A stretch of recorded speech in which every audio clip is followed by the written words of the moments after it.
For my research, I explored universal design for learning. As educators, we face the challenge of delivering a curriculum for an increasingly diverse student population. UDL provides us with a variety of strategies and resources to help meet diverse learning needs, improve accessibility to learning opportunities, and increase student success. The focus of my research was on accessible documents. My name is Nellie Van Bruggen, and I created a guide for creating documents for differently abled persons. Accessibility goes beyond the physical ability to access buildings, elevators, washrooms, etc. It includes accessing written and electronic information. Learners with differing abilities perceive and comprehend information in different ways. Using accessible formats in our course material makes information more clear, easier to read, and it is inclusive. It is also in line with UDL principles of multiple representation of information. A sighted person has no problem understanding an electronic document with different font styles and sizes, text colors, images, etc. Whereas a person with different abilities who rely on assistive technologies may find it challenging to understand information if the content is not correctly formatted. IODA mandates that barriers to accessing information be removed so that everyone has equal access.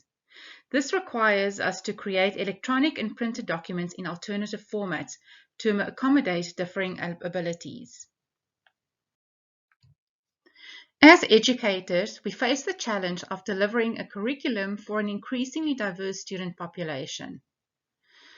UDL provides us with a variety of strategies and resources to help meet diverse learning needs, improve accessibility to learning opportunities, and increase student success. It is our responsibility to ensure all our learners have equal access to electronic information we publish on Slate.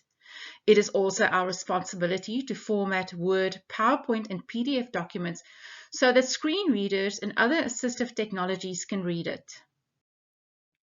This slide provides a quick guide that you can use to check the accessibility of your Word document.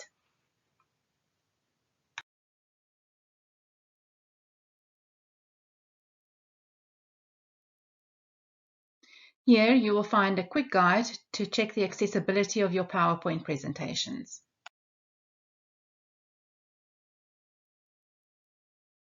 You will find the accessibility checkers for Word and PowerPoint under the Review tab. This image shows a Word document where an accessibility checker was used.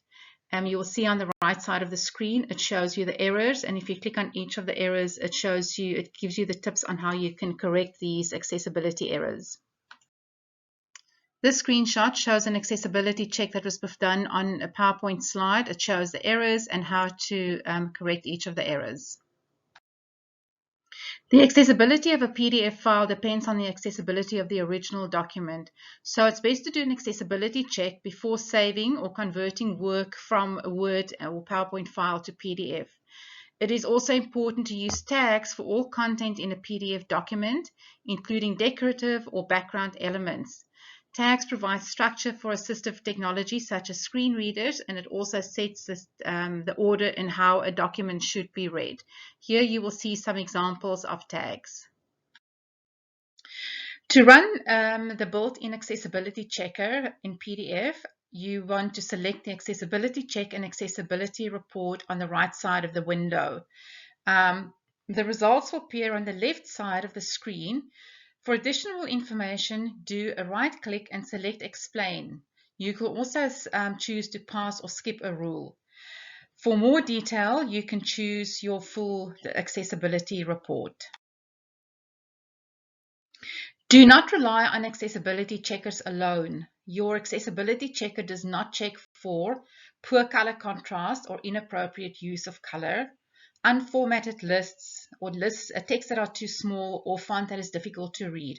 It is a good start, but not to be relied on solely to ensure that your document is accessible. If you are interested in obtaining a copy of the guide that I created, please feel free to contact me.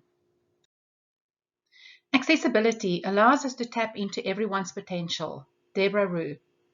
Thank you very much for your interest in my research. Please feel free to contact me if you have any questions.